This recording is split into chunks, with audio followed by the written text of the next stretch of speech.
अमन और सिया की शादी को 15 साल हो चुके थे। अब वो दोनों एक दूसरे के अच्छे साथी तो थे, मगर कहीं न कहीं वो इश्क वाली मिठास, वो अनकहे जज्बात अब शब्दों में ढलना भूल गए थे।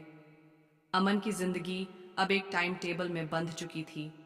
सुबह ऑफिस, रात में काम की फाइलें। सिया भी बच्चों और घर की जिम्मेदारियों में उलझकर अपनी दुनिया में व्यस्त हो गई थी। एक दिन सिया ने ड्रॉअर में रखी पुरानी डायरी निकाली। उसमें उनके कॉलेज के दिनों की ढेरों बातें लिखी थीं। वो पहली बार मिलने की कहानी, वो बारिश में भीगते हुए अमन का गुलाब देना, और वो वादा, हम कभी एक दूसरे को बदलने नहीं देंगे। सिया की आंखों में हल्की नमी आ गई। उसी शाम अमन थका हारा घर लौटा, मगर सिया ने मुस्कुराते हुए कहा, चलो आज तुम्हें कहीं ले चलती हूँ। अमन चौंका, लेकिन कुछ बोले बिना तैयार हो गया। सिया उसे लेकर उसी कैफे में पहुंची जहां उन्होंने पहली बार कॉफी पर घंटों बातें की थीं। वही पुरानी टेबल पर बैठते ही अमन को भी वो दिन याद आ गया। अमन ने धीमे से कहा, सिया, तुम्हें याद है यहाँ हम घंटों बैठा करते थे, बस बातें, सपने और तुम। सिया ने हल्की मुस्कान के साथ जवाब दिया, हाँ, और तुम्हारी वो बात, मैं तुम्हें जिंदगी भर हंसते देखना चाहता हूँ।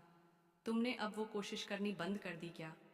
अमन थोड़ी देर चुप रहा, फिर बोला, शायद जिम्मेदारियों ने हमें जकड़ लिया, पर प्यार तो अब भी वैसा ही है। अगले दिन अमन ने ऑफिस से छुट्टी ली। उसने सिया के लिए एक छोटा सा ट्रिप प्लान किया, उसी जगह जहां वो दोनों हनीमून पर गए थे। बिना बताए सिया को कार में बिठाया और रास्ते में वही पुराने गाने लगाए, वही पुरानी मस्ती की बातें शुरू की। सिया का चेहरा खिल उठा। उस रिसॉर्ट में पहुंचते ही सिया की आंखें भर आईं।